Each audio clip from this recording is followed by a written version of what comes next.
Most investors know they need to delegate, but they don't know where to start. If that sounds like you, this episode is going to be a game changer. Welcome to episode 1 of my 6-part leverage series, which is breaking down the different types of leverage real estate investors can use to 10x their growth. A new episode comes out every Monday, so be sure to subscribe wherever you're listening so you can tune in for the next one. Now, leverage is really what separates investors who are stuck in the grind from those who are scaling to freedom. And today we're going to talk about one of the most powerful forms of leverage, a virtual team with virtual assistants. In this episode, I'm going to walk you through exactly what tasks you should not be doing and how to find, train, and manage a VA the right way to do all of those tasks.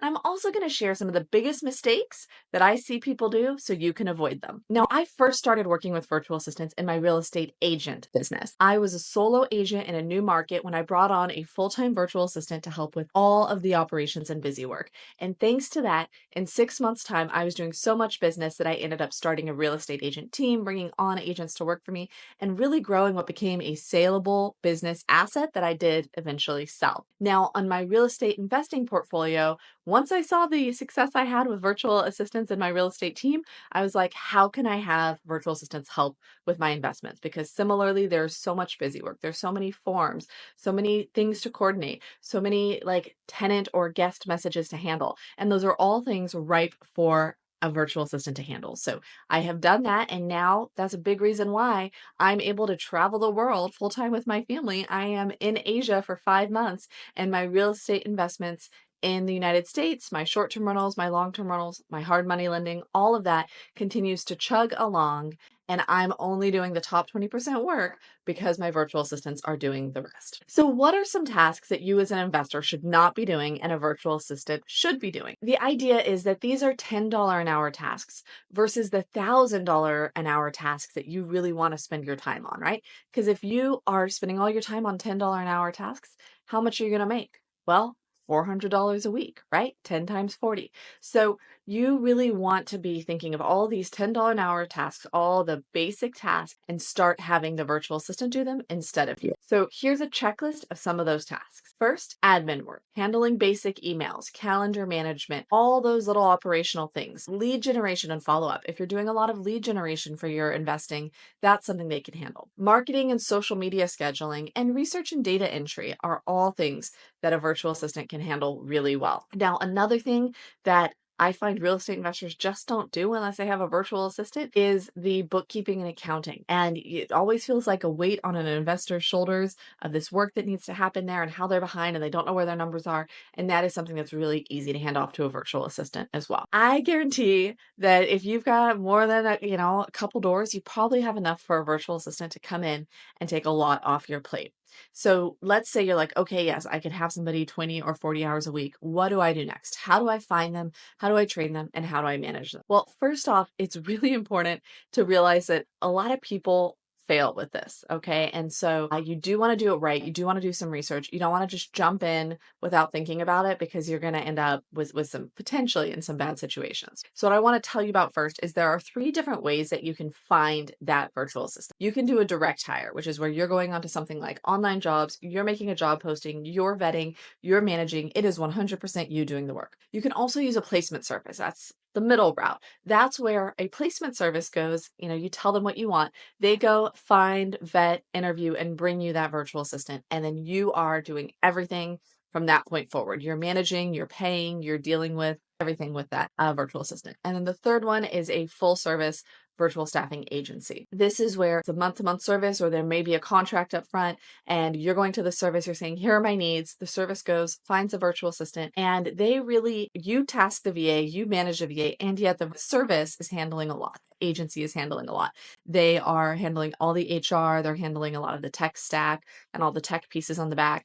They are, if that virtual assistant leaves, they're in charge, no extra cost to you typically of finding a replacement, everything like that. So when you go with that full service staffing agency, you are getting somebody who's really going to handle a whole bunch for it in terms of the virtual assistant, the HR, everything like that. You're just handling the tasks. What do you need this person to do for you in managing those tasks, giving them the task, training them for that task, overseeing the task, but you're not dealing with all the other HR stuff. Now, all three of these are like the best choice for the right type of investor. So there's no one is definitely better than the rest.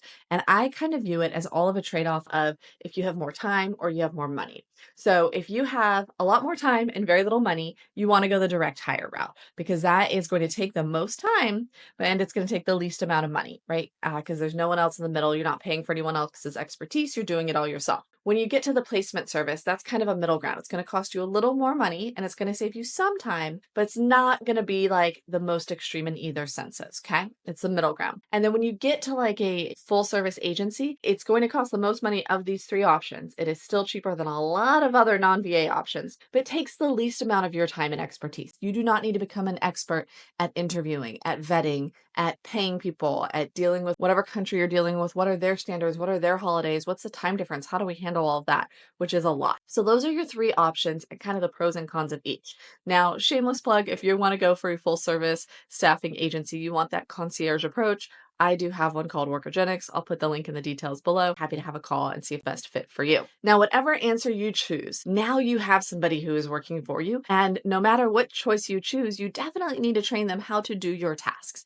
And so I want to just share a little bit of the wisdom I have on how to do this correctly. The first thing I'd share is the I do, we do, you do method for onboarding and passing off those tasks. What this is the first time you're going to have them do something. So for example, let's say that you're handling a lease. Let's say you have long-term rentals and you're going to have your virtual assistant help prepare a lease. The first time, you can't just say, hey, go make a lease for 123 Main Street and for John Doe and Jane Doe to move in there, right? That's not going to be successful. So the first time you want to do it. And what I typically say, you've probably been doing this already. So the next time you do it, and you're doing it on a computer, I hope in this day and age, you're doing it on a computer, you go to Loom or you go to a private room in Zoom. You can make your personal meeting room and share your screen. So in Loom or Zoom, you're sharing your screen, you record what you're doing and you narrate it. So you say, here's where I go and I get the template.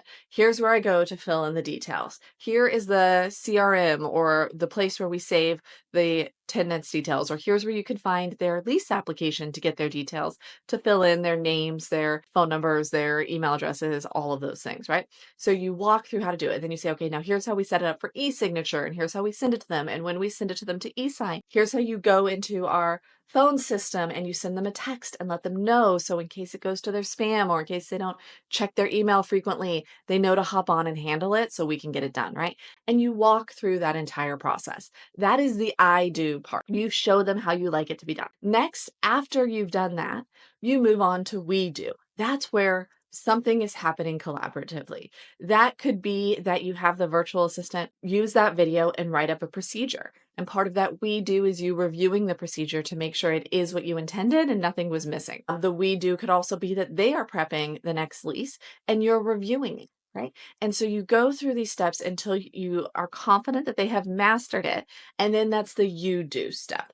That is where the virtual assistant is now doing it on their own. And you don't have to check every single step. Now, that is the I do, we do, you do framework, and that sets a virtual assistant up for success. And if you have no experience tasking someone, training someone how to do something, writing SOPs, you have nothing built in your business, you can follow that I do, we do, you do framework and just methodically add tasks to your virtual assistant's plate, add procedures to your Google Drive or wherever you're storing all the documents for your real estate investing business.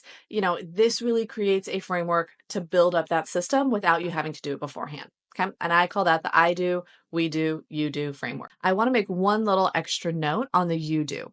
You always want to have also inspect what you expect. You want to make sure that people are incentivized to keep doing a great job. So what that looks like for me is I use Monday.com, which we'll talk about in just a minute, for task management. And whenever a virtual assistant completes a task in Monday.com, in order for it to be accepted as complete, they're showing a screenshot of that completed task. This is something where I can just quickly view and say, yes, this is done. And maybe I'm not viewing it every time. But they know that there's accountability and they can't just click a task done. And it makes it, when I do want to check, that it's very easy and efficient for me to do so. So that's one extra thing I like to do at that you do step is have where we have a setup that there is that safety place where we can easily periodically just audit what's going on. Now let's move on to you've got them trained, right? You're doing, I do, we do, you do. Every time something comes up that's a repeatable task in your business, you're doing, I do, you're making a video so that it can pass off to the virtual assistant's plate. Are you planning a real estate event, mastermind, or podcast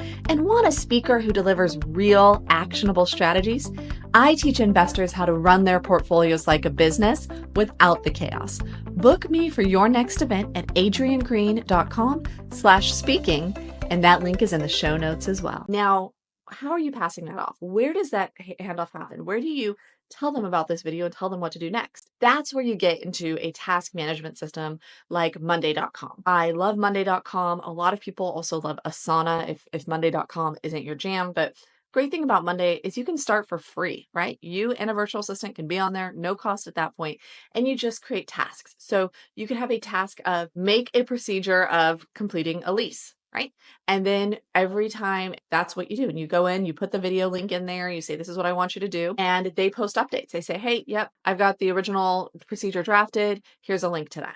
And all that conversation happens in that task in your task management system or tool. That is what I highly recommend. It keeps things organized. You can have due dates, you can track time on it, you can put priority in. It's really a great system to start with because it is also like insanely scalable. So as you grow, you can continue to have something on Monday.com. Love, love, love Monday.com. All right. Now, another aspect of management, you've got the tool in place. Well, let's make sure that we also have clear expectations. And as you get more advanced, you're also going to want to have clear key performance indicators or KPIs. These are the things that are going to tell your virtual assistant what matters to you and what you want them to be doing. So what this could look like is how do you want a task to be done, right? What is that expectation? What do you want them to be doing every week? Like is a key performance indicator or KPI, if they're doing your social media, then maybe every week you're having some sort of tracker that they're completing about the amount of outreach, right? Or the amount of messages sent or the amount of impressions that the post got or the amount of posts that went on so that you can see if they're doing their job and what the effect it's having on your business. That's something to think about is how are we going to track and what numbers are important because that's also showing you or showing the virtual assistant what you care about and where you want them to put their energy. Another aspect I like for management is weekly check-ins, weekly video call check-ins to be sure, especially as you get started. It's so the easy way, right? The safe way is for a real estate investor to say, oh, well, I'm just going to text them everything I need them to do, right? Or that's like level one. Level two is I'm just going to put everything in Monday.com, right? I'll just put it all there. And I don't need to talk to them. We're all going to have these updates in Monday.com. There is something that happens on a video weekly check-in that doesn't necessarily happen on a Monday.com update or an Asana update. That's why when you think about across the United States, that so many companies are pushing to get people back in the office, right? There's something about face-to-face. And now I would say we can have a lot of that via a video call, and that's really a whole nother level up. So I highly recommend as you get started, looking at doing video calls, maybe even 2 or 3 times a week for that first month, and then play it by ear. I typically, after the first month, will drop down to once a week video calls. And then based on what the person is doing for me, we'll go from there. Now, I highly recommend you start as an investor with somebody who's going to be an executive assistant. Now, an executive assistant should be like your right hand. So I highly recommend if you start with an executive assistant, you are continuing to meet with that person every week. Now, that is a call that is going to be anywhere typically from 15 to 45 minutes long. Most of mine are 15 to 30 minutes. Maybe if we're really figuring out something tough and we're collaborating on something, we're going up to 45 minutes. Now, that is the best time I can spend in my entire week because it is empowering someone else to go work 40 hours a week on my business. I spend 30 minutes and I get 40 hours a week of work put into my business. So that is the most effective time I can spend. So that is highly, highly recommended. Next, I want to talk about mistakes to avoid when hiring a virtual assistant. Now, between my own experience and the virtual staffing agency, I have seen so many people fail with virtual assistants, unfortunately, or things that have gone wrong.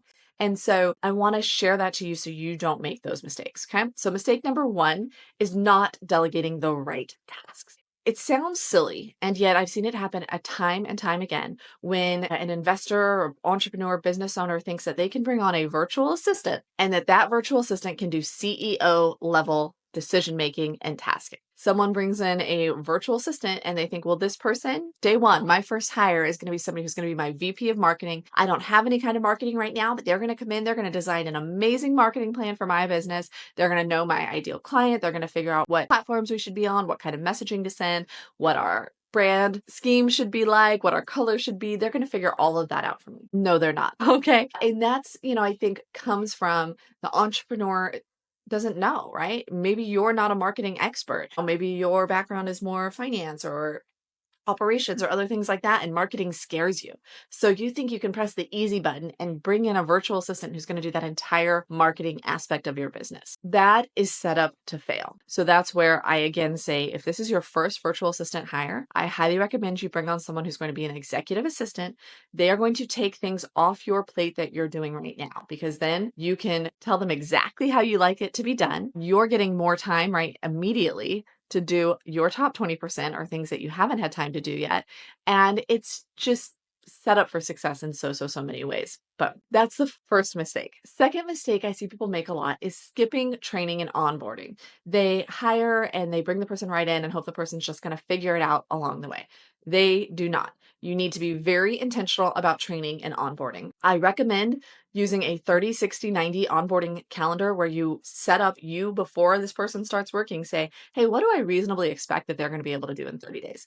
What do I reasonably expect that they're going to be able to do in 60 days? And what do I reasonably expect that they're going to be able to do in 90 days? And, for some framework, in 90 days, I expect somebody typically to master the role as a whole. But we are clear about what those levels are going to be along the way. And part of that is also then you know where you need to start working with them, what tasks you need to do first, right? And what level of competency do you expect?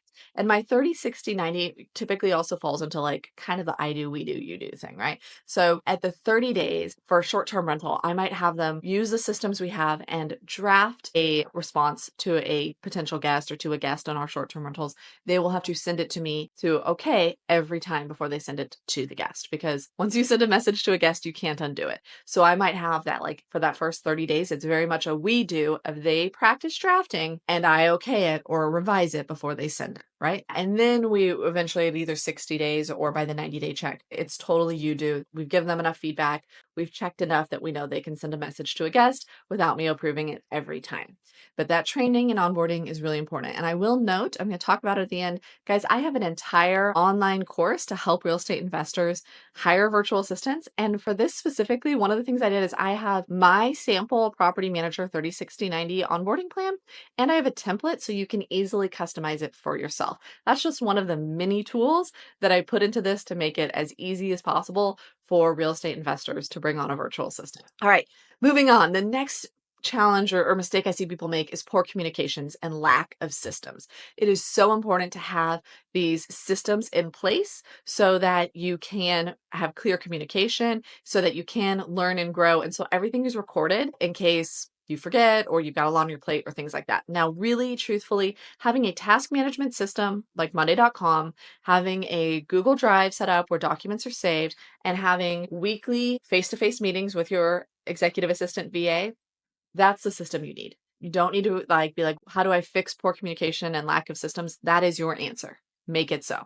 That's it. All right, guys. Now imagine if you had more time to focus on scaling your real estate portfolio while a skilled virtual assistant handled all of those day-to-day tasks. In the Real Estate VA Launchpad, the course that I've made, this isn't just a dream, it's your next step. This comprehensive course offers done-for-you resources with templates, checklists, and tools designed to simplify the hiring and onboarding process. It also has my expert instruction. There's over 4.5 hours of video lessons with strategies and walking you through how to implement them. And these are industry-specific insights. Everything is tailored for real estate investors, covering everything from task delegation to management mastery. And there's so many time and money savings by taking this course. You're going to avoid all of the common pitfalls. You're going to get it right the first time. And this is really going to allow you to focus on what you do best, growing your investing business. Don't let overwhelm hold you back and enroll now to transform your business operations and reclaim your time with a virtual assistant. You can learn more at adriennegreen.com/courses. The link is in the notes below, adriennegreen.com/courses. I'm so excited for what you're going to do in your business with a virtual assistant on board.